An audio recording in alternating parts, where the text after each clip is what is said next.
शरअ लकुम मिनद्दीनि मा वस्सा बिही नूहन वल्लज़ी औहैना इलैक वमा वस्सैना बिही इब्राहीम व मूसा व ईसा अन अकीमुद्दीन। आपसे पहले जो नूह अलैहिस्सलाम को हमने जो दीन दिया था, जिस शरीयत को हमने उनके ऊपर नाफिज किया था, आपके लिए उसी दीन को हमने मशरू करार दिया। नूह के बाद इब्राहीम, मूसा और ईसा को भी हमने यही दीन देकर भेजा। हमने ये पैगाम नहीं पहुंचा पाए, हम उसमें नाकाम रहे, फेल हो गए।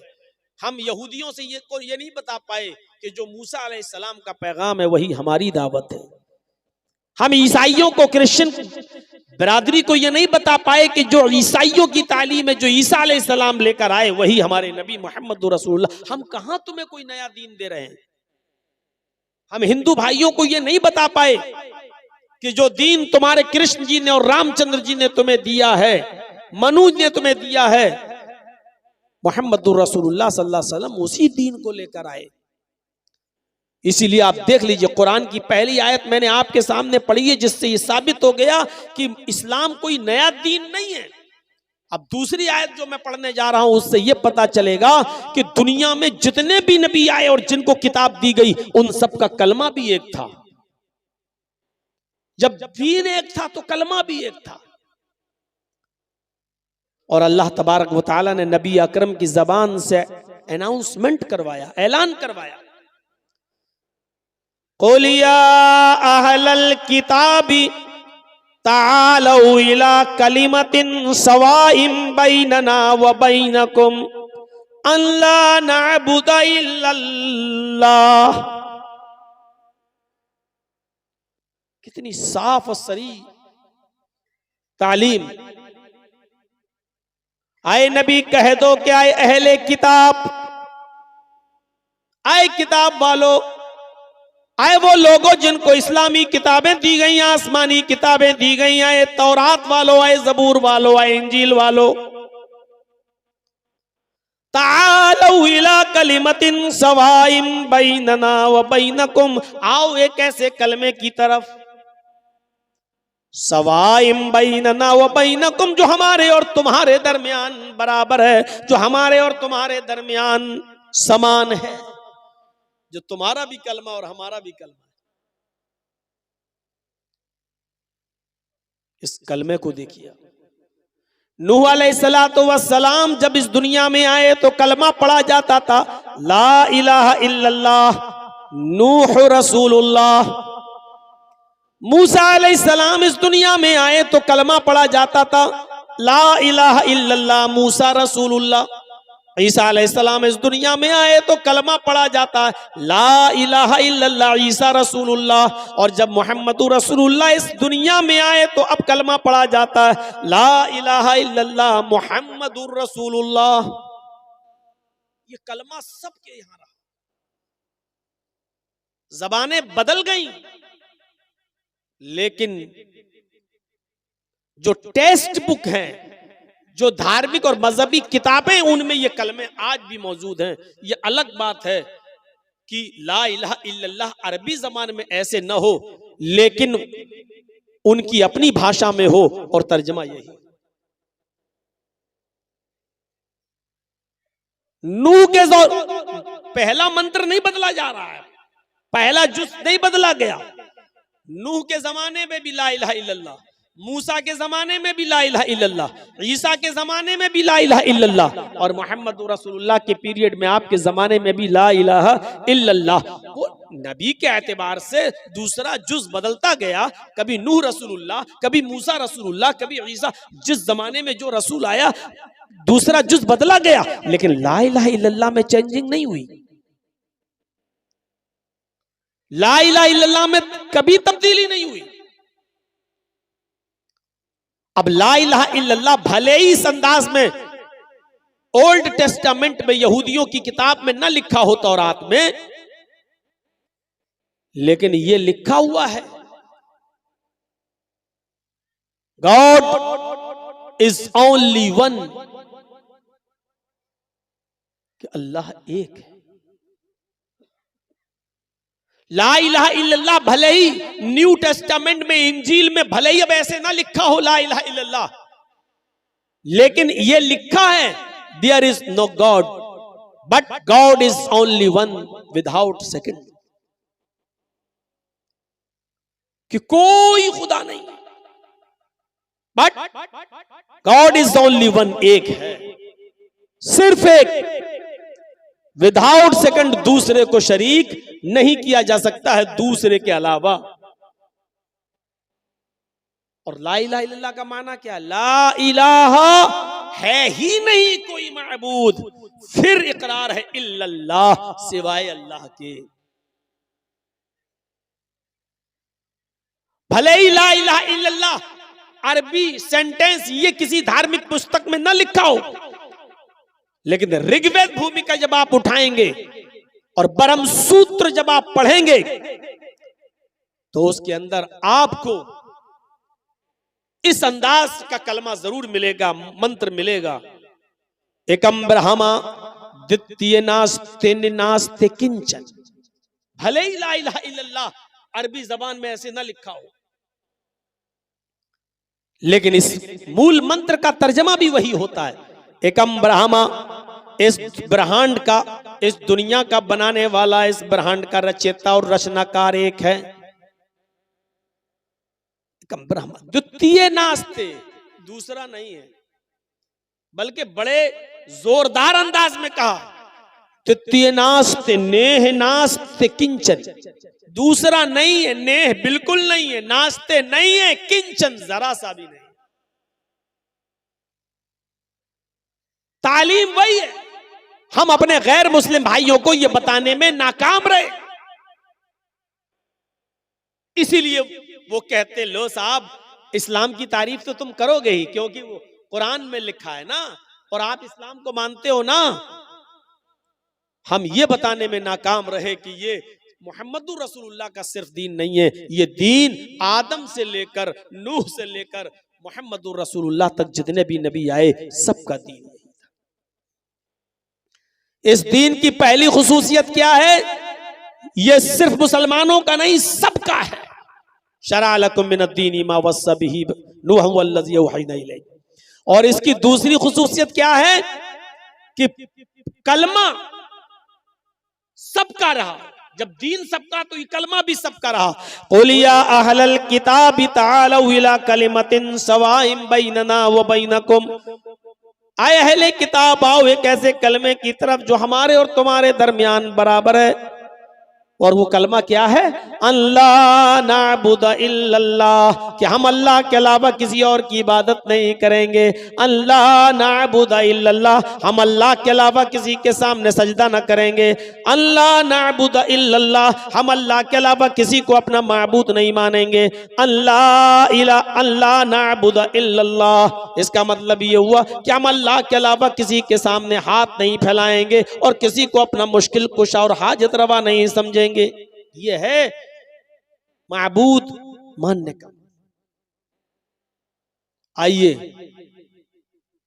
दुनिया में जितने भी रसूल आए,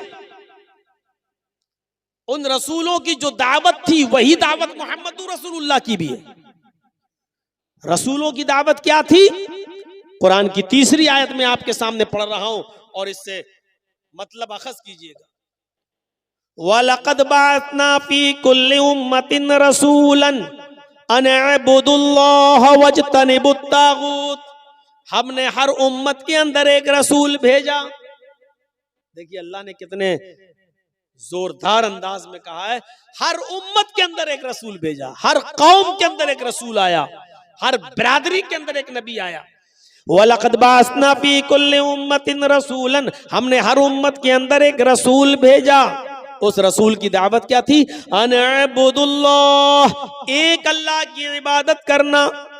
अनअबुदुल्लाह, एक अल्लाह के सामने सर झुकाना। अनअबुदुल्लाह, एक अल्लाह की परस्तिश करना, एक अल्लाह की इबादत करना। वज्तनिबुत तागूत, और तागूत की इबादत से, तागूत की पूजा से बचना। तागूत किसको कहते हैं?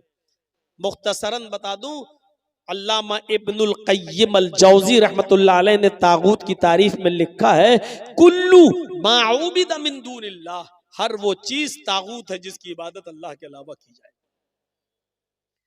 अल्लाह के अलावा किसी और की जिसके भी सामने सर झुकाया जा रहा है तागूत है। अल्लाह के अलावा किसी और से मांगा जा रहा है तो तागूत है। अल्लाह के अलावा किसी और की इबादत की जा रही है तो वो तागूत है। अल्लाह के अलावा किसी और की परस्तिश की जा रही है तो वो तागूत है। तो हर नबी की दावत यही थी कि एक अल्लाह की इबादत करना, और मोहम्मद रसूलुल्लाह सल्लल्लाहु अलैहि वसल्लम की दावत भी यही थी कि एक अल्लाह की इबादत करना, उसी को अपना माबूद मानना, उसी को अपना रसूल, उसी को अपना मसजूद मानना। अल्लाह के रसूल सल्लल्लाहु अलैहि वसल्लम ने कभी किसी को यह पैगाम नहीं दिया कि वो मेरे सामने भी झुके, मुझसे भी मांगे। आपको ताज्जुब होना चाहिए, एक मौका तो ऐसा आया कि जब मक्के से मदीना की तरफ अल्लाह के नबी जनाब मोहम्मदुर रसूलुल्लाह तशरीफ ले जा रहे हैं, और मदीने में जब एंट्री करते हैं तो मदीने की औरतें अपने छतों के ऊपर चढ़कर देख रही हैं कि देखें मोहम्मदुर रसूलुल्लाह सल्लल्लाहु अलैहि वसल्लम की सवारी किसके मकान पर रुकती है। वो मोहम्मदुर रसूलुल्लाह का दीदार करना चाहती थी। मदीने की औरतें मदीने की अपने घरों की छतों पे चढ़ गईं, और मदीने की छोटी छोटी बच्चियां 6-6 साल की, 5-5 साल की अपने हाथों में ढोल लेकर दफ बजा रही हैं, दफ बजाती जा रही हैं। मदीने की छोटी छोटी बच्चियां और गीत गाती जा रही हैं। आज मदीने का हर एक शख्स खुश है कि आज मोहम्मदुर रसूलुल्लाह हमारे यहाँ तशरीफ ला रहे हैं। जब नबी अकरम की सवारी मदीने में एंट्री करती है, मदीने की औरतें छतों पे चढ़ के ये मंजर देख रही हैं कि देखें आज मोहम्मदुर रसूलुल्लाह की सवारी किसके यहाँ रुकेगी। और छोटी छोटी बच्चियां गीत गा रही हैं, और उन गीत में अल्फाज उनके ये जबान से अदा हो रहे हैं, तलाल बद्रु अलैना मिन सनय्यातिल वदाई, तलाल बद्रु अलैना मिन सनय्यातिल वदाई, वजब शुक्र अलैना मा दआ लिल्लाहि दाई। ये अल्फाज उनकी जबानों से अदा हो रहे हैं, उनकी जबान से ये जुमले निकल रहे हैं, तलाल बद्रु अलैना मिन सनय्यातिल वदाई। अल्लाह का शुक्र है आज 14वीं रात का चांद फारान की चोटियों से चमका है। आज मक्के से तुलू हुआ है और मदीने में तशरीफ लाया है। आज फारान की चोटियों से 14वीं रात का चांद चमका है, नमूदार हुआ है। वजब शुक्र अलैना मा दआ लिल्लाहि दाई। इस पर हम अल्लाह का जितना भी शुक्र अदा करें वो कम है, इस पर हम अल्लाह की जितनी भी तारीफ करें कम है। नबी अकरम की शान में वो छोटी छोटी 5-5, 6-6 साल की बच्चियां ये गीत गा रही हैं। अल्लाह के नबी ने जब उनकी जबान से निकलने वाले इस गीत को सुना तो आप मुस्कुरा दिए। जब आप मुस्कुराए और मदीने की छोटी छोटी बच्चियों ने जब मोहम्मदुर रसूलुल्लाह को देखा तो उनकी जबान से ये जुमला भी निकल गया। एक लड़की छोटी सी बच्ची ने ये जुमला अपनी जबान से अदा कर दिया, वफीना नबियुन यअलमु मा फी गद। आए मदीने वालों, आज हमारे दरमियान एक ऐसे नबी तशरीफ लाए हैं, आज हमारे दरमियान एक ऐसे पैगंबर आ गए हैं जो कल की बात भी जानते हैं, जो कल का इल्म भी रखते हैं, कल क्या होने वाला उनको मालूम है। अल्लाह के नबी जनाब मोहम्मद रसूलुल्लाह ने जब ये जुमला उस छोटी सी बच्ची के मुंह से सुना तो आप अपनी सवारी से उतर गए और उस छोटी सी बच्ची के पास आए और आपने फरमाया, दई हाज़िहिल कलिमात, बेटी इस जुमले को छोड़ दो, बेटा इस जुमले को पढ़ना छोड़ दो, इनको ये जुमला मत पढ़ो, वही पढ़ो जो तुम पहले पढ़ रही थी। तलाल बद्रु अलैना मिन सनय्यातिल वदाई वजब शुक्र अलैना मा दआ लिल्लाहि दाई। वही पढ़ो, ये ना कहो वफीना नबियुन यअलमु मा फी गद। ये मत कहो कि हमारे पास एक ऐसे रसूल आए हैं जो कल की बात जानते हैं। बेटी अल्लाह की कसम मुझे नहीं मालूम कि कल मेरे साथ क्या होगा, तुम्हारे साथ क्या होगा, मुझे कल का इल्म नहीं है। अल्लाह के रसूल ने शिर्क को इतना भी गवारा नहीं किया। आप नहीं चाहते थे कि अल्लाह के इल्म में हमको भी शरीक किया जाए। मेरे भाइयों, उस छोटी सी बच्ची को भी, छोटी छोटी बच्चियों के कपड़ों पे कौन नजर डालता है, छोटी छोटी बच्चियों की हरकतों पे कौन नजर डालता है? लोग कहते बच्ची है, छोटी है, चलो कोई बात नहीं। मेरे भाइयों, अल्लाह के रसूल भी चाहते तो ऊँटनी से आगे बढ़ सकते थे, अरे बच्ची है, कह दिया, लेकिन नहीं, आप ऊँटनी से उतरे, क्योंकि आप जानते थे कि अगर आज मैंने इसको टोका नहीं और इसके अकल में और दिमाग में अगर ये बात बैठ गई तो फिर बुढ़ापे तक नहीं निकलेगी। क्योंकि बच्चों को जो शुरू में पढ़ाया और बताया जाता है मेरे भाइयों, वो बुढ़ापे तक उनकी अकल में पैवस्त रहता है। जब बड़े होने के बाद उनको कहा जाए कि ये काम छोड़ो तो क्या कहते हैं वो लोग? अरे ऐसे कैसे छोड़ दें, हम अपने बाप दादा के जमाने से करते चले आ रहे हैं, बाप दादा को हमने ऐसे ही करते हुए देखा है। बड़ा मुश्किल हो जाता है किसी चीज को छुड़वाना। अल्लाह के रसूल ने उसी वक्त उन बच्चियों से कहा, दई हाज़िहिल कलिमात, इन कलिमात को छोड़ो, वही पढ़ो जो पहले पढ़ रही थी। अल्लाह की कसम, मुझे नहीं मालूम कि कल मेरे और तुम्हारे साथ क्या मामला किया जाए। ये इस्लाम की खुसूसियत है मेरे भाइयों।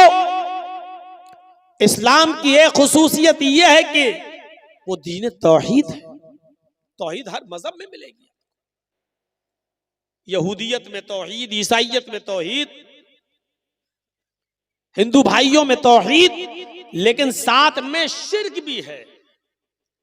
जो ईसाइयत ये कहती हो देयर इज नो गॉड, अल्लाह के अलावा कोई माबूद नहीं है, और उसी ईसाइयत में ये लिखा हुआ हो कि ईसा और मरियम और अल्लाह ये तीनों एक और एक तीन, 1/3, 3/1, एक तीन में डिवाइड, तीन एक में, यानी अल्लाह ही ईसा है, अल्लाह ही मरियम है। ईसा ही अल्लाह है, ईसा ही मरियम है, मरियम ही अल्लाह है, मरियम ही ईसा है। यह अकीदा हो जिसका, ईसाइयत में यह है देयर इज नो गॉड, कोई खुदा नहीं अल्लाह के अलावा। लेकिन उसी ईसाइयत में शिर्क भी है, और शिर्क क्या है? वो अल्लाह ही को ईसा और अल्लाह ही को मरियम भी मानते हैं। वो ईसा ही को अल्लाह और ईसा ही को मरियम मानते हैं। वो मरियम ही को अल्लाह और मरियम ही को ईसा भी मानते हैं। एक को तीन और तीन को एक, ईसाइयों का एक बहुत बड़ा तबका इस अकीदे का हामिल है। यहूदियों में चले जाओ तो उज़ैर अलैहिस्सलाम को अल्लाह का बेटा मानते हैं। ईसाइयों का एक दूसरा तबका ईसा को अल्लाह का बेटा कहता, सन ऑफ गॉड, और बाकायदा बाइबल में लिखा है I will pray the father, मैं अपने बाप से ये दुआ करूंगा। ईसा अलैहिस्सलाम ये कह रहे हैं कि मैं अपने पिता से, अपने बाप से ये दुआ करूंगा, यानी अल्लाह से। ईसा अलैहिस्सलाम अल्लाह को अपना बाप मान रहे हैं। ईसाइयों का एक बहुत बड़ा गिरोह ईसा को सन ऑफ गॉड कहता, अल्लाह का बेटा कहता है। हमारे हिंदू भाइयों में भी 33 करोड़ देवी देवता हैं। जहां ये लिखा हो एकम ब्रह्मा द्वितीय नास्ते, एक ही ब्रह्मा है दूसरा नहीं, एक ही ब्रह्मांड का रचयिता और रचनाकार, मास्टर ऑफ वर्ल्ड, एक क्रिएटर ऑफ यूनिवर्स एक ही है दूसरा नहीं। जहां इतनी बड़ी तौहीद हो वहां यह भी लिखा है कि 33 करोड़ देवी देवता हैं तुम्हारे।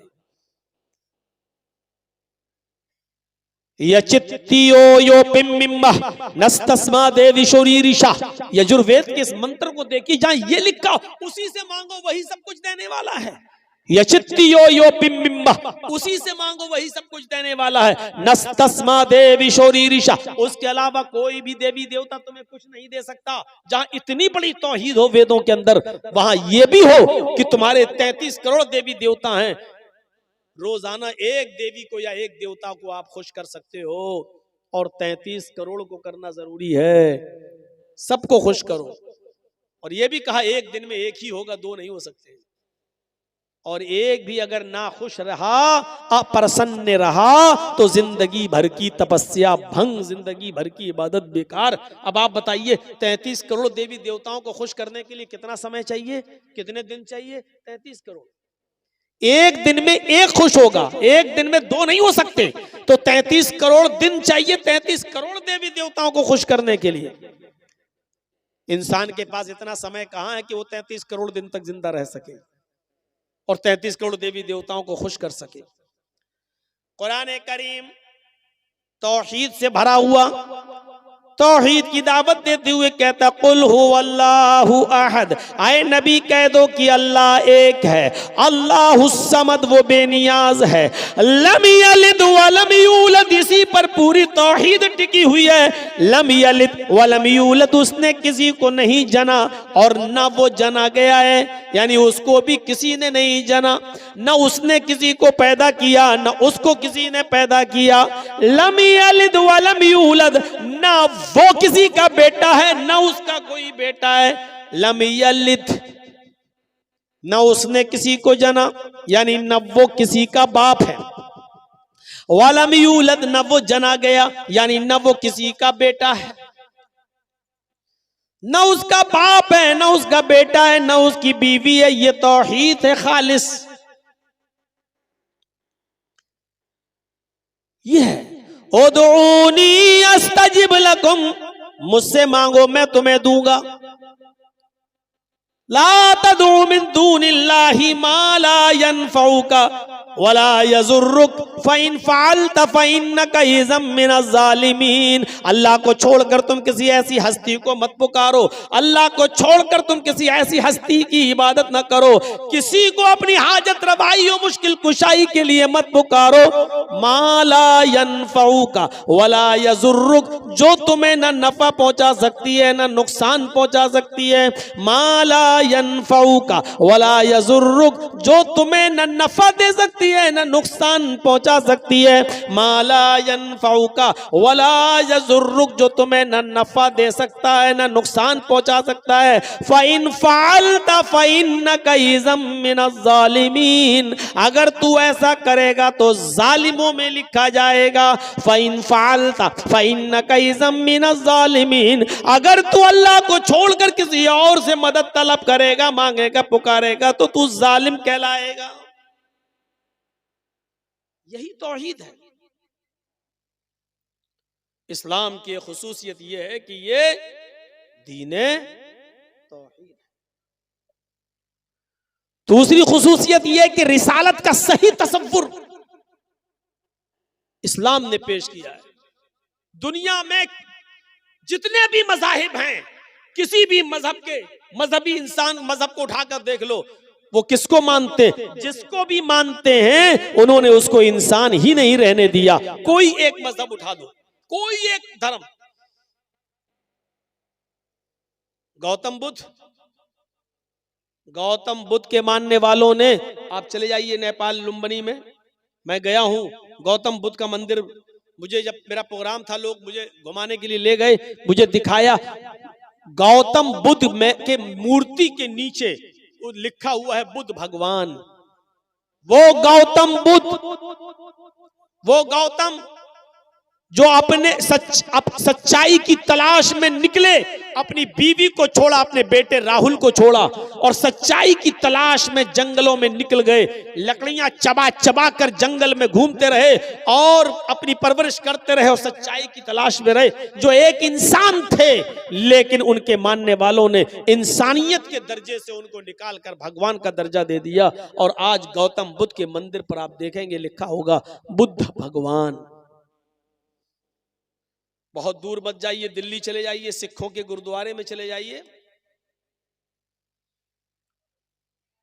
आप चांदनी चौक पर जहां गुरु नानक जी की मूर्ति बनी हुई है, आप अंदर जाएंगे तो आपके सर पे वो लोग रुमाल रख देंगे, कुछ कपड़ा रख देंगे और कहेंगे कि अब जाइए आप। कोई भी जा सकता है वहां, लेकिन उनके जो कानून है उसको फॉलो करना पड़ेगा। सर पे कुछ कपड़ा अपना रख के, रुमाल वगैरह रख के आप जा सकते हैं। मैंने देखा है मेरे भाइयों, आज भी गुरु नानक की मूर्ति पर लिखा है नानक भगवान। वो गुरु नानक, जब आप गुरु ग्रंथ पढ़ेंगे तो गुरु नानक का एक वाकया गुरु ग्रंथ में आपको मिलेगा, एक मुसलमान के ताल्लुक से, कि बहुत कंजूस और बखील एक मुसलमान था, चमड़ी चली जाए दमड़ी न जाए, 1 रुपया नहीं देगा उसके बदले में, चाहे उसकी चमड़ी उधेड़ ली जाए। लगता है ऐसा शख्स खाने में अगर मक्खी भी गिर जाए तो निकाल के फेंकता नहीं होगा, पहले चूसता होगा फिर फेंकता होगा। इतना कंजूस बखील मुसलमान। जब नानक जी को पता चला, ये गुरु ग्रंथ में लिखा है उनकी किताब में, जब उनको पता चला है तो गुरु नानक उसके पास एक सुई लेकर गए। वो सुई जो कपड़ा सिलते हैं जिससे हम लोग, एक छोटी सी सुई उसके पास लेकर गए और गुरु नानक ने उस मुसलमान आदमी से कहा कि मेरे भाई मैं ये छोटी सी सुई लेकर आया हूं। उसने बड़ी इज्जत की उस गुरु नानक की और कहा ये बैठिए। उसने नाश्ता पानी चाय जो भी उस दौर में चलता था उसने खिलाया पिलाया और इस गुरु नानक ने चलते वक्त उस मुसलमान को सुई दी और सुई देकर कहा ये आज रख लीजिए, मैं आपके पास अमानत के तौर पे रख रहा हूं, ये सुई आज रख लेना अपने पास संभाल कर, और मैं जा रहा हूं। तुम्हारे धर्म में तुम्हारा अकीदा ये कि एक दिन इंसान मरेगा फिर दोबारा उसको उठाया जाएगा, कयामत के दिन उसका हिसाब व किताब होगा। मुसलमान ने कहा जी हाँ। फरमाया बस इस सुई को तुम अभी रख लो, अपने बेटों को भी नसीहत कर दो कि जब तुम मरो तो ये सुई भी तुम्हारे साथ तुम्हारी कब्र तक पहुंचा दें। कल कयामत के दिन जब उठो और जब अल्लाह तुम्हारा हिसाब व किताब ले तो ये सुई मुझे कल कयामत के दिन दे देना। वो मुसलमान कहने लगा आपका दिमाग तो नहीं खराब है, भला ये सुई लेकर कोई ऊपर जाएगा है? तो गुरु नानक ने यही बात उसकी पकड़ ली। गुरु ग्रंथ में लिखा है कि गुरु नानक ने उस मुसलमान से कहा कि जब एक छोटी सी और मामूली सी सुई तुम ऊपर नहीं ले जा सकते तो इतनी बड़ी दौलत, इतना बड़ा कारोबार, इतनी बड़ी फैक्ट्री, इतने बड़े मकानात और जमीनों जायदाद के तुम मालिक हो, फिर भी तुम्हारे दरवाजे के पास मोहताज और फकीर मायूस होकर मजबूर होकर लौट जाता है, तुम उसको एक दिरहम नहीं, एक दीनार नहीं, एक रुपया तक नहीं देते हो, तुम एक फूटी कौड़ी नहीं देते हो, उसको भगा देते हो, तो क्या ये सारी की सारी चीजें अपनी छाती पर रखकर ले जाओगे? उस मुसलमान पर बड़े बड़े मुल्ला मौलवियों का असर न पड़ा, लेकिन गुरु नानक की इस बात का इतना असर पड़ा कि गुरु नानक लिखते, गुरु ग्रंथ में लिखा है कि उस मुसलमान ने गुरु नानक की बात मानकर अपनी जमीनों जायदाद सदका और खैरात कर दी, अपना मालो दौलत तकसीम कर दिया, सब गरीबों और मिस्कीनों में लुटा दिया। गुरु नानक ये मिसाल मुसलमान की देकर अपने सिख भाइयों को बताना चाहते थे कि देखो एक मुसलमान हमारी बात इतनी मानता है, तुम सिख बिरादरी के होकर हमारी बात नहीं मानते हो। मैं बताना ये चाहता हूं कि सिखों ने भी उस महान पुरुष को, उस गुरु नानक को भगवान का दर्जा दे दिया, इंसान नहीं रहने दिया। गौतम बुद्ध को बुद्ध भगवान, गुरु नानक को नानक भगवान। जैनियों में चले जाओ तो उन्होंने महावीर जी को भी महावीर भगवान का दर्जा दे दिया। हिंदू भाइयों में आ जाओ, कृष्ण जी और रामचंद्र जी को भी भगवान का दर्जा दे दिया गया। ईसाइयों में चले जाओ, ईसा अलैहिस्सलाम को सन ऑफ गॉड, अल्लाह का बेटा कह दिया गया। मुझे बताओ दुनिया में ऐसा कौन सा मजहब बाकी है जहां उन्होंने अपने यहाँ आने वाले महान पुरुष को पुरुष और इंसान ही रहने दिया हो, सिवाय इस्लाम के। इस्लाम वो मजहब है जो अपने दरमियान आए हुए पैगंबर जनाबे मोहम्मद रसूलुल्लाह को इंसान मानता है, भगवान खुदा का दर्जा नहीं देता है। बल्कि अल्लाह ताला अपने नबी की जबान से यह ऐलान भी करवा रहा है कि आए नबी कह दो कहीं ऐसा ना हो कि आपके इंतकाल के बाद दुनिया वाले आपको भी पूजने लगे, आपकी भी इबादत करने लगे, आपको भी भगवान का या खुदा का दर्जा दे दें। इसलिए अपनी जबान से कह दो। अल्लाह के नबी ने इस दुनिया में अपनी जबान से ऐलान किया, कुल इन्नमा अना बशरुम मिस्लुकुम, कुल इन्नमा अना बशरुम मिस्लुकुम। आए नबी कह दो कि मैं तुम्हारी तरह का एक बशर हूँ। आए नबी कह दो कि मैं तुम्हारी तरह का एक इंसान हूँ। आए नबी कह दो कि मैं तुम्हारी तरह एक बशर हूँ, तुम्हारी तरह मिस्लुकुम।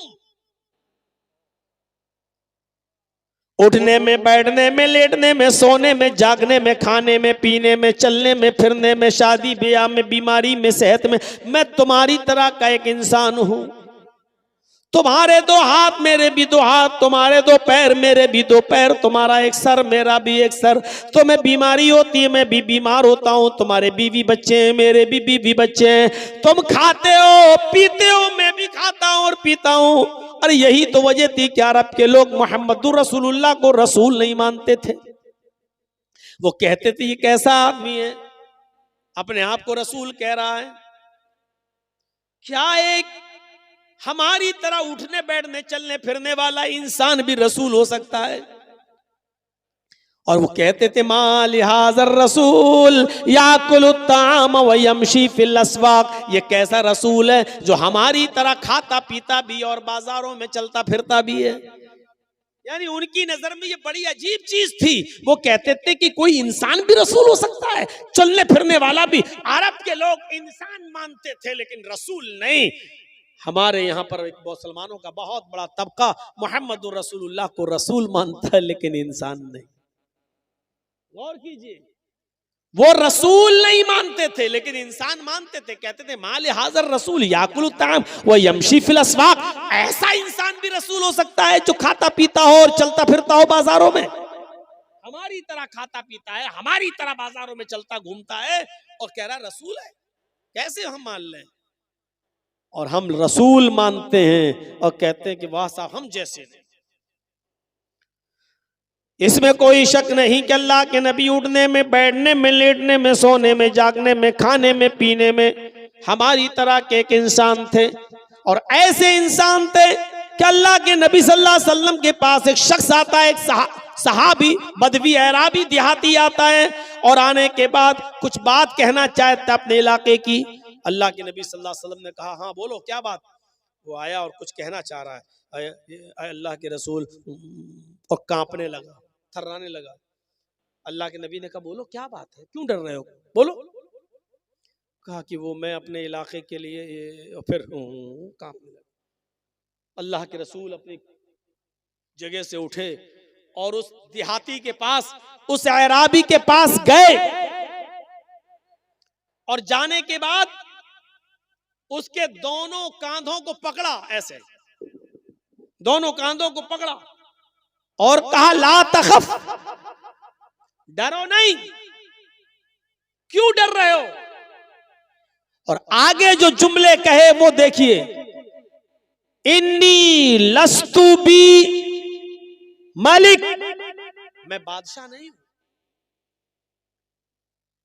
क्यों डर रहे हो, मैं बादशाह नहीं हूं। मेरे सामने तुम कुछ बात कहना चाहते हो कहो। इन्नी लस्तु बी मलिक, मैं बादशाह नहीं हूं। अब उसने सोचा हाँ ये तो सही कह रहे हैं, मैं बादशाह नहीं हूं। और उसका डर उसके दिल से निकालने के लिए आपने कहा अनबनु इमरातिन ताकुलुल कदीद, बोलो जो बोलना हो, मैं बादशाह नहीं हूं, डरो मत। मैं भी एक ऐसी औरत का बेटा हूं, मुझे भी ऐसी माँ ने पैदा किया है, मैं भी एक ऐसी औरत के पेट से बाहर आया हूं जो गोश्त के सूखे टुकड़े खाती थी। अनबनु इमरातिन ताकुलुल कदीद, मैं भी ऐसी माँ का बेटा हूं जो गोश्त के सूखे टुकड़े खाती थी। कदीद अरब के अंदर क्या करते थे, ऊंट का गोश्त, जैसे ऊंट को नहर किया, 2 किलो 4 किलो 5 किलो का बड़ा टुकड़ा उसका काटा और उसको साल्ट लगाकर, नमक वगैरह लगाकर उसको धूप में खुश्क कर लिया जाता था, धूप में उसको सुखा लिया जाता था और फिर जरूरत जब पड़ती थी तो उसी में से थोड़ा थोड़ा काट कर जरूरत के वक्त पका लिया करते थे और खा लिया करते थे, और बाकी टुकड़ा रखा रहता था। फिर कभी जरूरत पड़ी 1 हफ्ते बाद फिर थोड़ा सा काटा, फिर पकाया और खाया। इस गोश्त को कदीद कहते हैं अरबी जबान में। तो अल्लाह के नबी ने क्या फरमाया, आना बनो इमरातिन ताकुलुल कदीद, क्यों डरते हो मुझसे, मैं भी ऐसी माँ का बेटा हूं जो गोश्त के सूखे टुकड़े खाती थी। यानी ताजा गोश्त भी जिसको खाने को नहीं मिलता था, कभी 4-5 किलो का टुकड़ा साल्ट नमक वगैरह लगा के धूप में सुखा लिया और जरूरत पड़ी तो उसी में से काट के पका लिया। ये गोश्त का टुकड़ा 2-2, 3-3, 4-4, 5-5 महीने चला करता था। गोश्त के सूखे टुकड़े खाने वाली औरत का बेटा हूं मैं। उसके बाद उस देहाती का डर निकला नबी अकरम सल्लल्लाहु अलैहि वसल्लम के ताल्लुक से, और फिर उसने अपनी बात अल्लाह के रसूल के सामने रखी। मैं बताना ये चाहता हूँ कि लोगों ने तसव्वुर क्या दिया है अपने अपने महान पुरुषों के बारे में। किसी ने बुद्ध भगवान, किसी ने नानक भगवान, किसी ने महावीर भगवान, किसी ने कृष्ण भगवान, किसी ने राम भगवान, किसी ने सन ऑफ गॉड ईसा को अल्लाह का बेटा, किसी ने कुछ, लेकिन इस्लाम ने तसव्वुर यही दिया कि मोहम्मद रसूलुल्लाह भगवान नहीं थे, खुदा नहीं थे, अल्लाह नहीं थे, बल्कि वो एक ऐसी मां के बेटे थे जो गोश्त के सूखे टुकड़े खाती थी। यहां से हम अंदाजा लगाएं कि खुसूसियत क्या है इस्लाम की। इतनी सादगी कोई पेश करेगा? अल्लाह के नबी सल्लल्लाहु अलैहि वसल्लम ने भी कभी अपनी जबान से ऐसे जुमले अदा नहीं किए, न करवाए, बल्कि आपको लोगों को यह सिखाने में अच्छा लगता था कि ला इलाहा इल्लल्लाह मुहम्मदुर रसूलुल्लाह के अलावा आप ये कहलवाया करते थे कि ये कहो अशहदु अन्ना मुहम्मदन अब्दुहु व रसूलुहु। इसमें अब्दियत का इकरार भी है और रिसालत का इकरार भी है। इस बात का इकरार करो और गवाही दो कि अल्लाह के अलावा कोई माबूद नहीं, और इस बात की भी गवाही दो कि मोहम्मद अब्दुहु अल्लाह के बंदे हैं और उसके रसूल हैं। इस बात का इकरार करो कि पहले बंदे हैं और बाद में रसूल हैं। तो मेरे भाइयों, ये इस्लाम ने तालीम दी है और शिक्षा दी है। जब आपने यहूद और नसारा को देखा कि वो अपने अपने नबियों की कब्रों को सजदा कर रहे हैं, तो आपको बड़ा मलाल हुआ।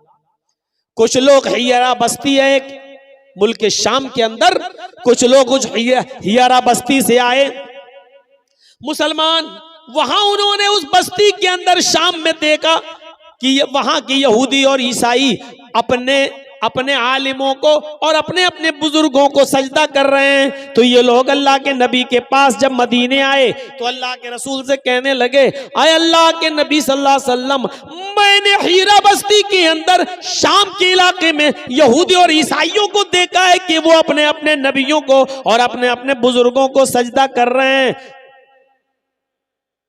तो क्या मैं आपको सजदा ना करूं? फिर उन्होंने एक और सवाल कर दिया, अय अल्लाह के नबी, जब आप इंतकाल फरमा जाएं, जब आप इस दुनिया से रुखसत हो जाएं और आपको कब्र में दफन कर दिया जाए, अल्फाज देखिए हदीस के, फरमाया अल्लाह के नबी सल्लल्लाहु अलैहि वसल्लम ने, क्या उन लोगों ने पूछा क्या मैं आपको सजदा ना करूं? जब यहूद और नसारा अपने अपने बुजुर्गों को, उलमा को सजदा कर रहे हैं, तो आप तो ज्यादा हकदार हैं, मैं आपको सजदा ना करूं? तो अल्लाह के नबी ने क्या कहा उनसे, लौ मररता बिक़ब्री अन अतसजुदु लहू, लौ मररता बिक़ब्री अतसजुदु लहू, क्या कल मेरे इंतकाल के बाद तुम मेरी कब्र के पास से गुजरोगे तो क्या तुम उसको सजदा करोगे? वो क्या कह रहे हैं, अय अल्लाह के रसूल, मैंने देखा है कि लोग अपने अपने उलमा को सजदा कर रहे हैं, यहूद और नसारा अपने अपने बुजुर्गों को सजदा कर रहे हैं, तो क्या मैं आपको सजदा ना करूं? वो जिंदगी में इजाजत मांग रहे हैं साहबा, क्या मैं आपको सजदा ना करूं? और आप जिंदगी में तो छोड़ो, आप उनसे सवाल कर रहे हैं, लौ मररता बिक़ब्री अतसजुदु लहू, क्या तुम मेरी कब्र के पास से गुजरोगे तो सजदा करोगे? कोई मुआफिकत देख रहे हैं सवाल और जवाब में? वो इजाजत मांग रहे हैं साहबा कि मैं क्या आपको सजदा ना करूं, यानी आप भी तो जिंदा, क्या मैं आपको सजदा ना करूं? तो अल्लाह के रसूल सल्लल्लाहु अलैहि वसल्लम कह रहे हैं, क्या तुम मेरी कब्र के पास से गुजरोगे तो सजदा करोगे? यानी आपको फिक्र अपनी जिंदगी की नहीं है, आपको फिक्र है अपने इंतकाल के बाद कहीं ये लोग मेरी कब्र को सजदा ना करने लगे। जिंदगी में तो मैं इनको रोक लूंगा, अभी मैं बहयात हूं, मैं इनको मना कर दूंगा, मैं इनको रोक लूंगा, अभी तो मेरे पास ताकत है रोकने की, अभी मैं मना कर दूंगा, नहीं मुझे सजदा बिल्कुल मत करो। तो जिंदगी में तो मैं रोकने की ताकत रखता हूं, तो आपको फिक्र हुई कहीं मेरे इंतकाल के बाद ये सजदा ना करने लगे मेरी कब्र पर, तो आपने क्या कहा, लौ मररता बिक़ब्री अतसजुदु लहू, कल तुम मेरी कब्र के पास से गुजरोगे तो सजदा करोगे? उन्होंने कहा ला, नहीं, अल्लाह के रसूल नहीं, कब्र के पास से गुजरूंगा तो सजदा नहीं करूंगा। आपने कहा फला तफअलू, ऐसा करना भी नहीं। उन्होंने कहा मैं नहीं करूंगा, आपने कहा ऐसा करना भी नहीं। उसके बाद अल्लाह के नबी ने फरमाया लानतुल्लाहि अलल यहूदी वन नसारा इत्तखज़ू कुबूर अंबियाइहिम मसाजिद।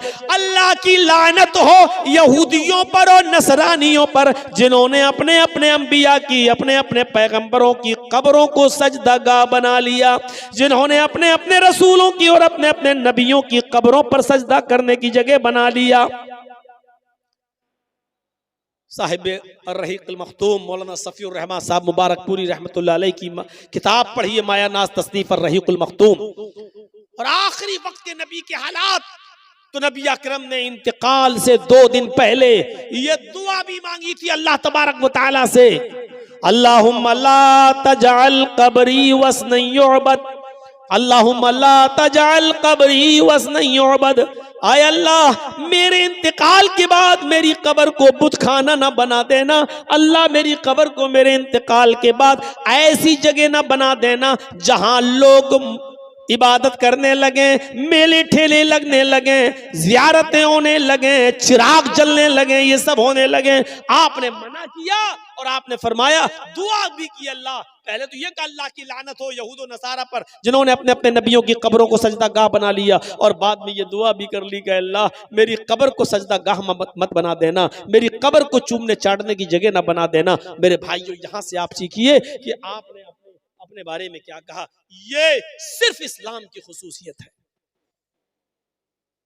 सिर्फ इस्लाम की, वरना हिंदू धर्म, हिंदू भाइयों में देवी देवता नहीं। एक बेटा अपने शराबी और जुआरी बाप के भी पैर छूता है और उसको भी रुकू करता और सजदा करता है। एक पत्नी अपने जुआरी और कबाबी पति के भी पैर छूती है। इस्लाम के तसव्वुर को समझने की कोशिश करो तो इस्लाम तौहीद, दीन तौहीद भी है, दीन रिसालत भी है, रिसालत का सही तसव्वुर पेश करता है। और हिंदू मजहब की किताबों में भी लिखा है कि आखिरी नबी भगवान नहीं इंसान होगा, उसका नाम अहमद होगा। वेदाहामिद पुरुष महानिमादित्य वरुण तपस प्रस्तात यन्याय, वेदाहामिद पुरुष अहमद पैदा होगा, अहमद जन्म लेगा, पुरुष से महानिमादित्य महान पुरुष होगा, उसके बराबर कोई दूसरा नहीं होगा। पुरुष इंसान कहा गया है वेदों में, अहमद नाम बताया गया है। अल्लाह के नबी के 2 नाम थे ना, एक मोहम्मद और अहमद, दोनों नाम कुरान में आए हैं। मोहम्मद नाम आपके दादा अब्दुल मुत्तलिब ने रखा है और अहमद नाम आपकी माँ आमिना ने रखा है, और दोनों नाम कुरान में आए हैं। मुहम्मदुर रसूलुल्लाह वल्लज़ीना मअहु अशिद्दाउ अलल कुफ्फारि रहमाउ बैनहुम, ये मोहम्मद नाम भी आया है। और ईसा अलैहिस्सलाम ने बशारत दी अपनी कौम को, तो कहा था व मुबश्शिरम बिरसूलिन याती मिन बअद इस्मुहु अहमद, मैं तुम्हें खुशखबरी सुनाता हूँ एक ऐसे रसूल की जो मेरे बाद आएगा, उसका नाम अहमद होगा। मोहम्मद और अहमद दोनों नाम आए, और वेदों में क्या कहा गया, वो भगवान नहीं होगा, अहमद उसका नाम होगा, पुरुष इंसान होगा, महान इमादित्य, इतना बड़ा महान पुरुष होगा कि उसके बराबर कोई दूसरा नहीं होगा। वरुण तपसा, ईश्वर का, अल्लाह का बहुत ज्यादा नाम लेने वाला होगा, अल्लाह का नाम बहुत ज्यादा लेगा। अल्लाह का नाम जितना अल्लाह के नबी ने लिया, हमें कोई लेता हुआ नजर ही नहीं आता। कहां है, मुझे दुनिया अपनी तारीख में दिखलाए कि किसने नाम लिया है अल्लाह का इतना ज्यादा। सुबह से लेकर सोने तक, उठे बिस्तर से, सबसे पहले आंख खुली, आंख खुलते ही अल्लाह का नाम, अल्हम्दुलिल्लाहिल्लज़ी अहयाना बअदा मा अमातना व इलैहिन नुशूर, अल्हम्दुलिल्लाहिल्लज़ी अहयाना, अल्लाह का नाम। अब नमाज पढ़ने के लिए उठ रहे हैं, चाहे तहज्जुद हो या फजर की नमाज हो, तो वुजू बनाने के लिए जैसे ही बैठे बिस्मिल्लाह, अल्लाह का नाम। वुजू बनाकर फारिग हुए, अशहदु अल्ला इलाहा इल्लल्लाह, अल्लाह का नाम। मस्जिद में कदम रखने जा रहे हैं नमाज फजर के लिए, जैसी मस्जिद में कदम रखते हैं अल्लाहुम्मा फ़्तह ली अबवाबा, अल्लाह का नाम, अल्लाहुम्मा फ़्तह ली अबवाब रहमतिक, अल्लाह का नाम। मस्जिद में दाखिल होते हैं, नमाज शुरू करते हैं, अल्लाहु अकबर, अल्लाह का नाम। जब तक खड़े हैं अल्लाह की हम्दो सना और तारीफ। अल्लाहुम्मा बाइद बैनी व बैना खताया या सुब्हानक अल्लाहुम्मा व बिहम्दिका व तबारक अस्मुका अल्हम्दुलिल्लाहि रब्बिल आलमीन अर्रहमानिर रहीम मालिक यौमिद्दीन। अल्लाह की हम्दो सना। अब रुकू में जा रहे हैं तो अल्लाहु अकबर, अल्लाह का नाम। जब तक रुकू में अल्लाह का नाम, सुब्हानक अल्लाहुम्मा रब्बना व बिहम्दिका अल्लाहुम्मा इग़फिरली, अल्लाह का नाम। या सुब्बुहुन कुद्दूसुन रब्बुल मलाइकति वर्रूह, अल्लाह का नाम। या सुब्हान रब्बियल अज़ीम, रब का नाम। रुकू से उठ रहे हैं तो समी अल्लाहु लिमन हमिदा, अल्लाह का नाम। सजदे में जा रहे हैं तो अल्लाहु अकबर, अल्लाह का नाम। जब तक सजदे में हैं अल्लाह का नाम। दोनों सजदों के बीच में बैठे हुए हैं तो रब्बिग़फिरली, रब्बिग़फिरली, अल्लाह का नाम, रब का नाम। या अल्लाहुम्मा इग़फिरली वरहमनी वहदनी वआफ़िनी वरज़ुक़नी, अल्लाह का नाम। आखिरी रकात में बैठे हैं तो अत्तहियात में बैठे हैं तो अल्लाह का नाम। अत्तहियातु लिल्लाहि वस्सलावातु वत्तय्यबात, अल्लाहुम्मा सल्लि अला मुहम्मद, अल्लाहुम्मा बारिक अला मुहम्मद, अल्लाहुम्मा इन्नी अऊज़ु बिका मिन अज़ाबिल क़ब्र व अऊज़ु बिका मिन फितनतिल मसीहिद दज्जाल। या अल्लाहुम्मा इन्नी ज़लमतु नफ़्सी ज़ुल्मन कसीरन व ला यग़फ़िरुज़ ज़ुनूबा इल्ला अंत। अल्लाह के नबी ये दुआ पढ़ा करते थे, अल्लाहुम्मा इन्नी अऊज़ु बिका मिन अज़ाबिल क़ब्र। और अबू बकर सिद्दीक ये दुआ पढ़ा करते थे, अल्लाहुम्मा इन्नी ज़लमतु नफ़्सी ज़ुल्मन कसीरा। दोनों बुखारी के अंदर आई हैं। अल्लाह के नबी सल्लल्लाहु अलैहि वसल्लम से जब अबू बकर सिद्दीक ने पूछा और कहा कि अल्लाह के नबी मुझे कोई ऐसी दुआ बताइए जिस दुआ को पढ़कर मैं अपने गुनाहों की माफ़ी अल्लाह ताला से मांगता रहूं, तो अल्लाह के नबी ने उनको ये दुआ सिखलाई। आए अबू बकर, तुम ये दुआ पढ़ते रहा करो, अल्लाहुम्मा इन्नी ज़लमतु नफ़्सी ज़ुल्मन कसीरा वला यग़फ़िरुज़ ज़ुनूबा इल्ला अंत फ़ग़फ़िरली मग़फ़िरतम मिन इंदिका वरहमनी इन्नका अंतल गफ़ूरुर रहीम। ये दुआ सिखलाई थी अल्लाह के नबी सल्लल्लाहु अलैहि वसल्लम ने। और खुद अल्लाह के नबी का मामूल ये था कि आप ये दुआ पढ़ा करते थे, अल्लाहुम्मा इन्नी अऊज़ु बिका मिन अज़ाबिल क़ब्र व अऊज़ु बिका मिन फितनतिल मसीहिद दज्जाल। मेरे भाइयों, अल्लाह का नाम यहाँ पर भी ले रहे हैं। नमाज शुरू की थी तो अल्लाह के नाम के साथ, अल्लाहु अकबर। अब जब नमाज कंप्लीट करके खत्म करने का वक्त आया तो अल्लाह ही के नाम पर खत्म कर रहे हैं। अस्सलामु अलैकुम व रहमतुल्लाह, अल्लाह का नाम। नमाज से फारिग अब जब तक मस्जिद में बैठे अल्लाह का नाम, अल्लाहु अकबर, अस्तगफिरुल्लाह, अस्तगफिरुल्लाह, अस्तगफिरुल्लाह, अल्लाहुम्मा अंतस्सलाम व मिनकस्सलाम, अल्लाहु ला इलाहा इल्ला अंता सुब्हानका इन्नी कुन्तु मिनज़ ज़ालिमीन। या ला इलाहा इल्लल्लाह वहदहु ला शरीका लहु लहुल मुल्कु व लहुल हम्द व हुवा अला कुल्लि शैइन क़दीर। अल्लाहु ला इलाहा इल्ला हुवल हय्युल क़य्यूम ला तख़ुज़ुहु सिनतुन व ला नौम क़ुल अऊज़ु बिरब्बिल फ़लक़ क़ुल अऊज़ु बिरब्बिन नास क़ुल हुवल्लाहु अहद सुब्हानल्लाह अल्हम्दुलिल्लाह अल्लाहु अकबर। जब तक मस्जिद में बैठे हैं अल्लाह का नाम। अब मस्जिद से निकल रहे हैं तब भी अल्लाह का नाम। अल्लाहुम्मा इन्नी अस्अलुका मिन फ़ज़लिक। घर में दाखिल हो रहे हैं तो अस्सलामु अलैकुम व रहमतुल्लाह। घर से बाहर निकल रहे हैं, बिस्मिल्लाहि तवक्कलतु अलल्लाह रब्बी व रब्बुकल्लाह। किसी आदमी से मुलाकात हो गई, अस्सलामु अलैकुम व रहमतुल्लाह। मुसाफा कर रहे हैं तो यग़फ़िरुल्लाहु लना व लकुम। छींक आई तो अल्हम्दुलिल्लाह, सामने वाला छींक दिया और उसकी मुंह से निकल गया अल्हम्दुलिल्लाह, तो उसको जवाब दे रहे हैं यरहमुकल्लाह। कपड़ा पहन रहे हैं तो अल्लाह का नाम, कपड़ा उतार रहे हैं तो अल्लाह का नाम, घर में दाखिल हो रहे हैं तो अल्लाह का नाम, घर से निकल रहे हैं तो अल्लाह का नाम, किसी ऊंची जगह पर चल रहे हैं तो अल्लाहु अकबर, किसी ऊंचाई से नीचे, पहाड़ी से नीचे उतर रहे हैं तो सुभान अल्लाह।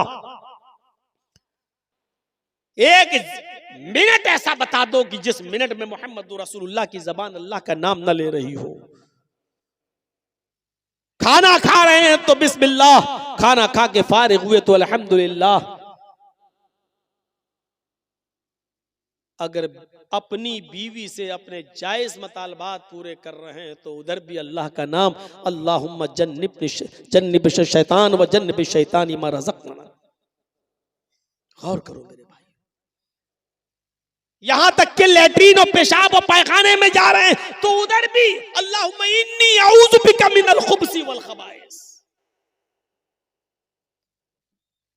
पूरा दिन आपका गुजर गया अल्लाह का नाम लेते लेते, अब बिस्तर पे सोने की बारी आई, उठे थे तो अल्लाह का नाम लेकर, अब सो रहे हैं तब भी अल्लाहुम्मा बिइस्मिका अमूतु व अहया वरुण तपसा, अल्लाह का बहुत नाम लेगा।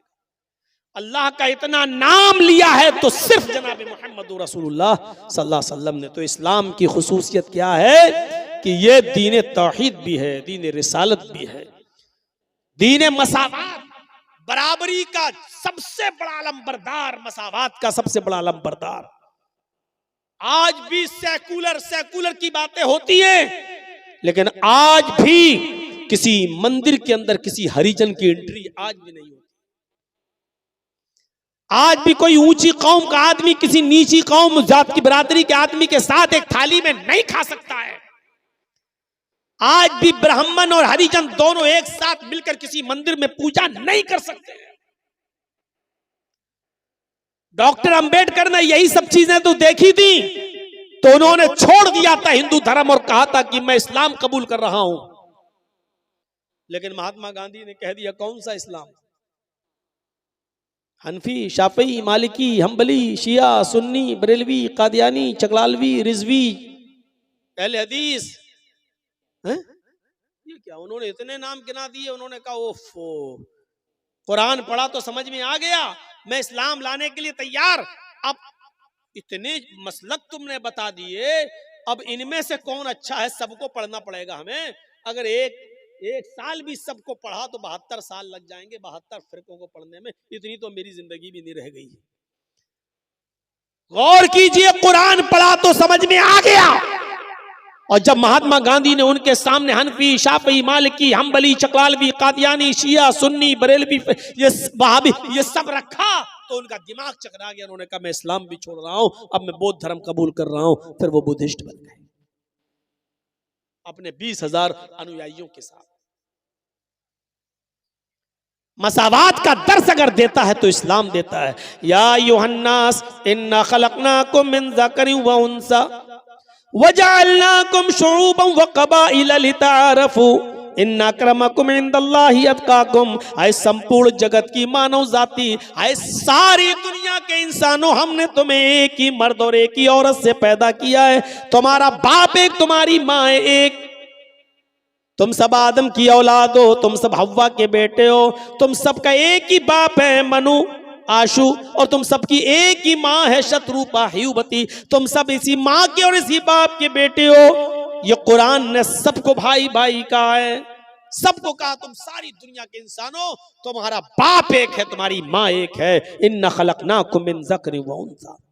और इस्लाम लाने के बाद सारे काले गोरे के फर्क को मिटा दिया जाता है। देख लीजिए, हय्या अलस्सलाह की आज़ान की आवाज जब कानों में पड़ती है, अमीर गरीब सब अल्लाह के घर में जमा है। अंसारी भी है, खान भी है। मस्जिद के बाहर अपने आप को बड़ा कहना, छोटा कहना, तू बड़ा मैं बड़ा, तू छोटा मैं छोटा, ये मस्जिद के बाहर कहना। मेरे घर में आए हो तो सब बराबर हो, खान भी हो, अंसारी भी हो, तेली भी हो, सो भी जिस बिरादरी के मानने वाले हो, सब लोग मेरे घर में एक हैं। कदम से कदम सबको मिलाना है, टखने से टखना सबको मिलाना है, कांधे से कांधा सबको मिलाना है।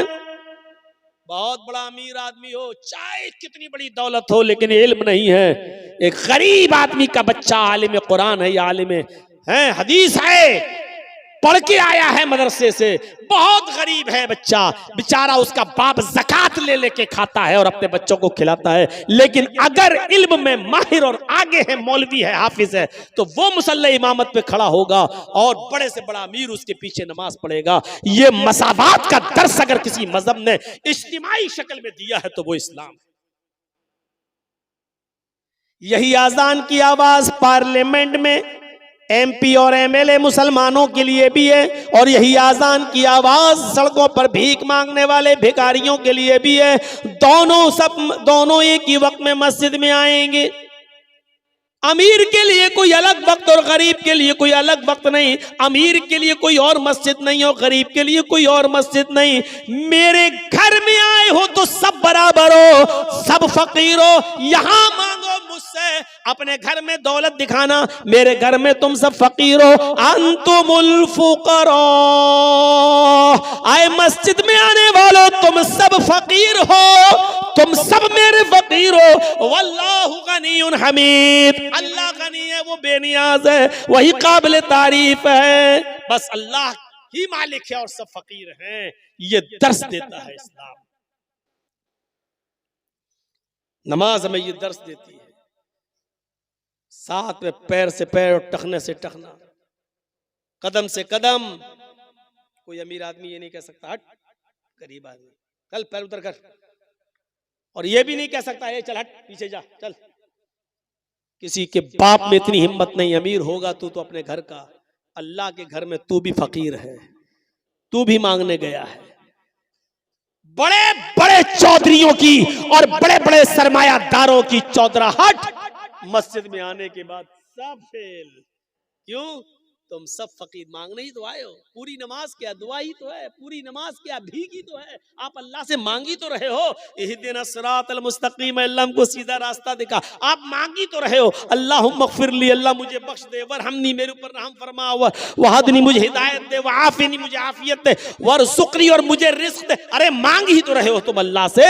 पूरी नमाज तो भीख है, यानी आप अल्लाह से मांगने गए हैं। आप तो खुद साबित कर रहे हैं कि अल्लाह मालिक है और हम फकीर, और तुम किसी गरीब आदमी को भगाओगे। इसी मंजर को देखकर तो डॉक्टर अंबेडकर ने कहा था, ये देखिए अमीरी गरीबी के फर्क को मिटा दिया गया है, काले गोरे के फर्क को मिटा दिया गया है। यही तो इस्लाम है, यही तो दर्स दिया है मोहम्मद रसूलुल्लाह ने। इस्लाम यही दर्स। हजरत उमर फारूक पेशाब कर रहे हैं और उनका गुलाम कहता हुआ चीखता हुआ निकला, ये अमीरुल मोमिनीन, अमीरुल मोमिनीन, अमीरुल मोमिनीन। हजरत उमर फारूक को नहीं देख पाया वो, और अमीरुल मोमिनीन पेशाब कर रहे, उनको गुस्सा आ रहा, कमीना अमीरुल मोमिनीन चिल्ला रहा, पता नहीं मैं पेशाब कर रहा हूँ, ऐसे कैसे उठ जाऊंगा। जब इस्तंजा करके फारिग हुए तो उसको ए जरा जी देख नहीं रहे हो कि मैं पेशाब कर रहा था। अमीरुल मोमिनीन एक थप्पड़ दिया उसके गाल पर। हाँ बोलो क्या बात। उसने अपनी कुछ बात बताई और कहा ठीक है अच्छा चलो हो जाएगा। उसके बाद जब जाने लगे, हजरत उमर फारूक इधर मुड़े, वो इधर मुड़ा। उनका गुलाम कहने लगा, अमीरुल मोमिनीन आप मुझे जिस काम के लिए भेज रहे हैं मैं जा रहा हूं, लेकिन थोड़ी सी गुजारिश है। कहा जी बोलो। अभी अभी आपने मेरे गाल पर जो थप्पड़ मारा है, बस आपको मैं इतना कहना चाहता हूं कि थोड़ा सा अकेले में जाकर, अपने घर में तन्हाई में जाकर थोड़ी देर के लिए इतना सोच लेना कि ये थप्पड़ आपने जायज मारा है कि नाजायज मारा है। इतना एहसास कर लेना, कहीं आपने धोखे में और उजलत में, जल्दबाजी में तो मेरे गाल पे थप्पड़ नहीं मार दिया। मुझे तो अपनी कोई गलती नजर नहीं आ रही थी। हो सकता है कि आपको कोई गलती नजर आए। अगर कोई गलती नजर आ जाए तो मुझे भी बता देना। अमीरुल मोमिनीन ने कहा साफ साफ गलती है।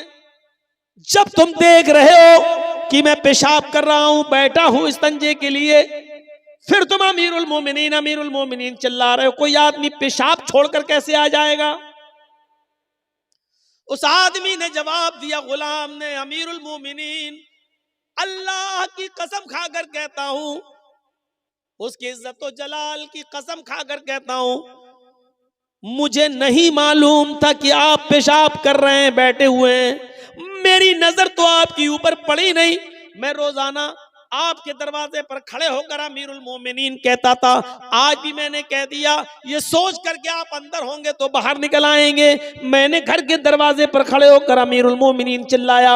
मैंने मुड़ के नहीं देखा कि आप इधर नाली के किनारे पर बैठकर पेशाब कर रहे हैं। मैंने मेरी नजर आपके ऊपर नहीं पड़ी, और इस बात को मैं अल्लाह की कसम खाकर बता सकता हूं, कह सकता हूं। हजरत उमर फारूक ने कहा, जब तूने अल्लाह की कसम खाकर इतनी बड़ी बात कह दी तो बात ही खत्म है। फिर मैंने तुझे जो थप्पड़ मारा है वो मेरी गलती है, वो मेरा कसूर है।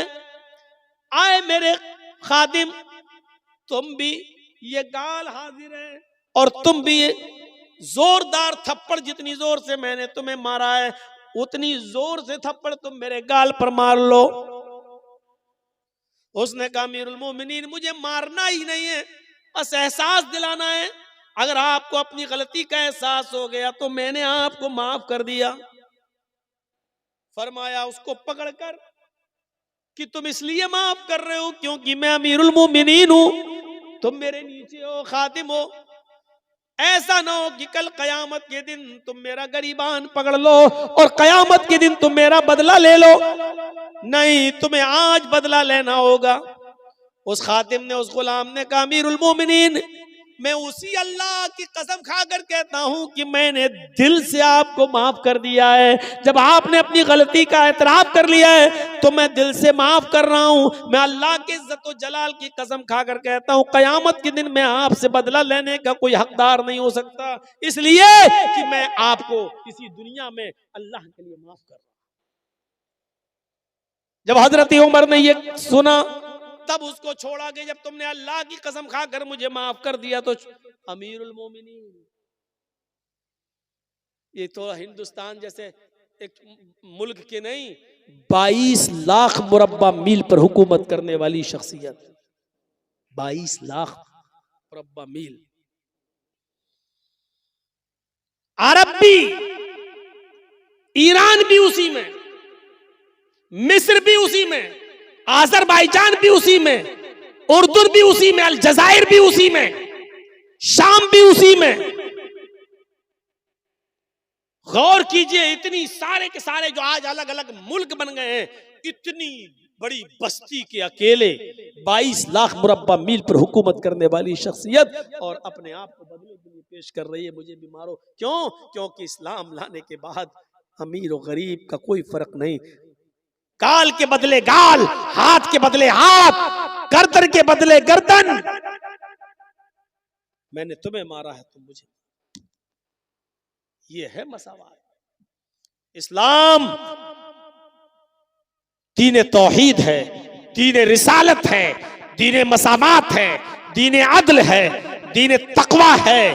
और अभी मैंने जो आपको बताया है मसावात का युद्ध, इस्लाम दीन सहल भी है, आसानी है इसके, बहुत आसानी। पहले जमाने में इतनी आसानियां नहीं थी। 5 वक्त की नमाज फर्ज है, इतनी जबरदस्त फर्जियत है नमाज की कि किसी भी हाल में और किसी भी कंडीशन में माफ नहीं है।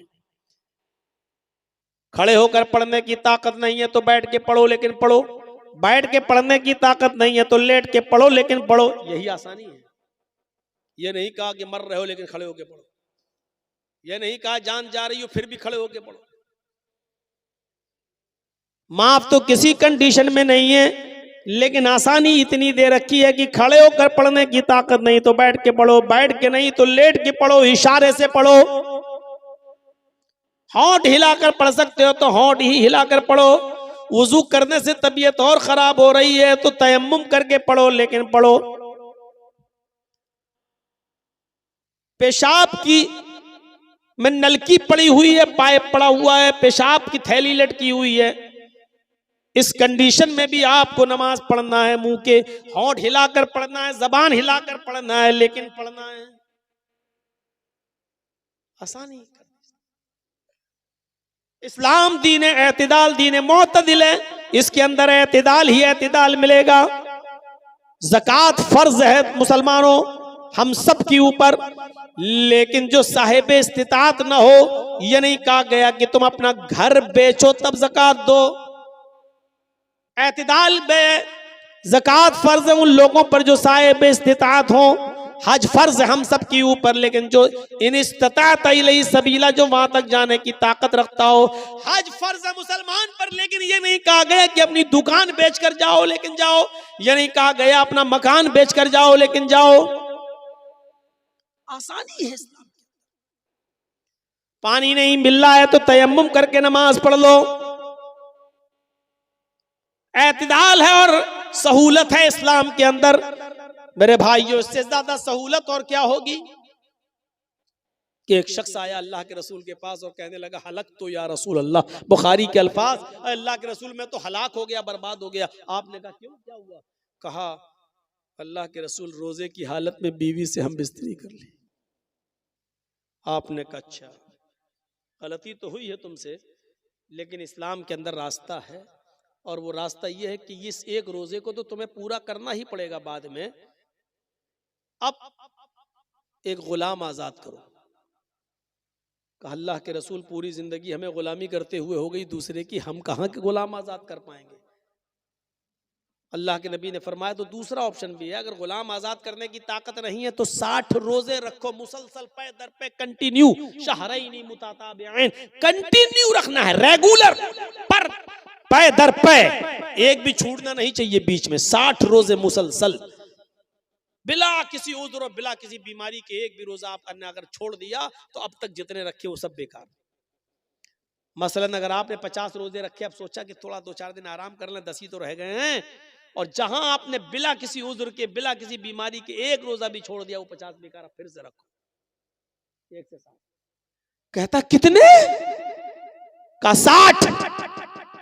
अल्लाह के रसूल एक रोजे का तो ये हाल है, बीवी से मिल बैठा, 60 रोजे कहां से रख लूंगा, मेरे पास 60 रोजे रखने की भी ताकत नहीं। आपने कहा फिर एक और तीसरा रास्ता है, बस आखिरी लास्ट वे, आखिरी रास्ता का क्या है बताइए बताइए। आपने फरमाया 60 मिस्कीनों को खाना खिलाओ। सोचने लगा, आपने कहा क्या सोच रहे हो? कहा कि अल्लाह के रसूल इसके अलावा कोई का नहीं, सिर्फ 60 मिस्कीनों को, अब ये आखिरी रास्ता है। कहा अल्लाह के रसूल आपको शायद मेरी कंडीशन मालूम नहीं है। आपने कहा क्या हुआ? कहा मेरा अपना ये हाल है कि अगर सुबह खाने को मिल जाए तो शाम को भूखा सोता हूं, और शाम को मुझे और मेरी फैमिली को अगर खाने को मिल जाए तो सुबह से लेकर शाम तक भूखा रहता हूं। हमें दोनों टाइम खाना नहीं मिल पा रहा है, मैं 60 मिस्कीनों को खाना कहां से खिला सकता हूं? नहीं है। 3 ही ऑप्शन होते हैं और तीनों उसके पास नहीं है। तो अल्लाह के रसूल ने कहा चलो रुको, मैं तुम्हारे लिए इंतजाम करवाता हूं, कुछ तो करना पड़ेगा तुम्हें, ऐसे थोड़ी बीवी हलाल हो जाएगी तुम्हारे लिए। नमाज का वक्त होता है, नमाज के बाद आपने ऐलान किया सहाबा से, ये तुम्हारा भाई है, रोजे की हालत में बीवी से हम बिस्तरी कर बैठा है, गुलाम आजाद करने की ताकत नहीं, रोजे रखने की ताकत नहीं, मिस्कीनों को खाना खिलाने की ताकत नहीं, इसके लिए चंदा करो, जो किसी के पास हो लेकर आओ, इसकी मदद करो, ये अपने इलाके के गरीबों मिस्कीनों में तकसीम कर देगा, इसका कफारा अदा हो जाएगा, इसकी पेनाल्टी अदा हो जाएगी। अच्छा, अब लोग अपने घर से लाए, कोई 2 खजूर, कोई 5 खजूर, कोई 10 खजूर, कोई कुछ, एक टोकरा भर गया, इतनी बड़ी थैली। अल्लाह के रसूल ने अपने हाथ से उठाकर उसको दिया, लो ये तुम्हारे भाइयों ने तुम्हारे लिए चंदा किया है, पकड़ो इसको। कहा मैं क्या करूं इसका अल्लाह के रसूल? ताज्जुब देखिए। कहा अल्लाह के नबी ने जाओ अपने कबीले में, अपने खानदान में जाओ, और इसको अपने इलाके के गरीबों में, अपने कबीले के गरीबों में तकसीम कर दो, तुम्हारा कफारा अदा हो जाएगा और तुम्हारी बीवी हलाल हो जाएगी तुम्हारे लिए, जाओ। कहने लगा अल्लाह के नबी सल्लल्लाहु अलैहि वसल्लम मैं अपने कबीले में किसको दूं? आपने कहा बताया तो, अपने इलाके के गरीबों में, मिस्कीनों में बांट दो। कहने लगा अल्लाह की कसम, पूरे गांव में, पूरे कबीले में, पूरे खानदान में मुझसे ज्यादा गरीब कोई है ही नहीं।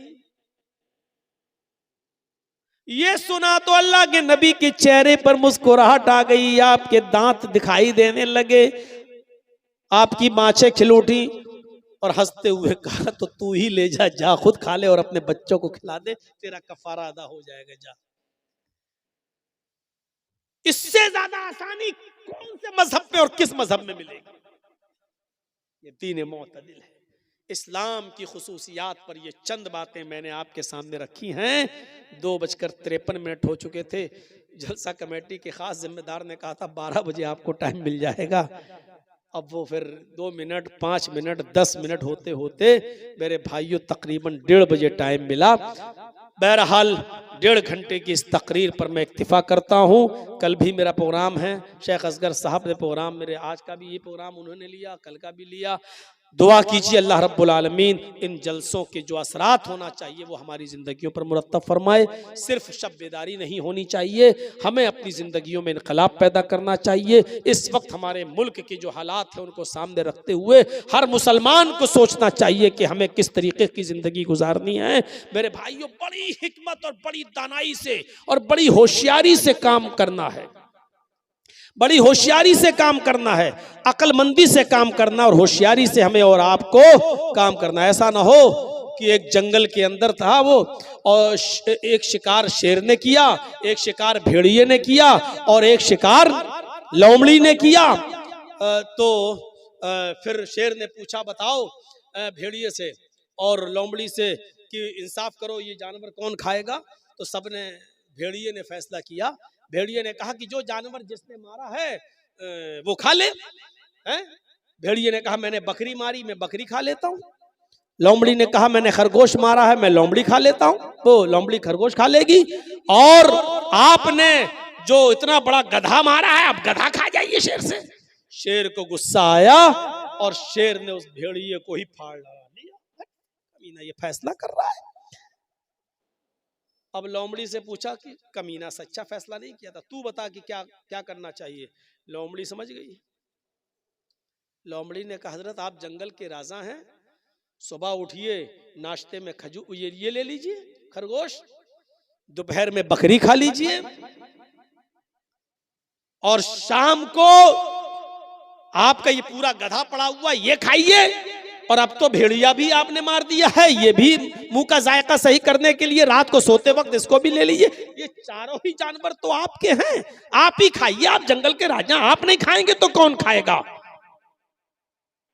शेर ने कहा वाह लोमड़ी, क्या फैसला किया है, बहुत अच्छा फैसला, गुड। उसकी पीठ थपथपाई और उसने पूछा शेर ने, इतना अच्छा फैसला करना तूने सीखा कहां से? कहने लगी भेड़िए से। कहने लगी भेड़िए से। तो मेरे मुसलमानों, ऐसा ना हो कि एक खूनख्वार आदमी, आप समझ गए हैं ना, हम सबको खा जाए। इसलिए कभी कभी अक्लमंदी का तकाजा ये है कि अपना भी खाना उसी को दे दिया। लो, अगर आप अपनी सेफ्टी चाहते हो तो, वरना भेड़िए की तरह मारे जाओगे और काटे जाओगे।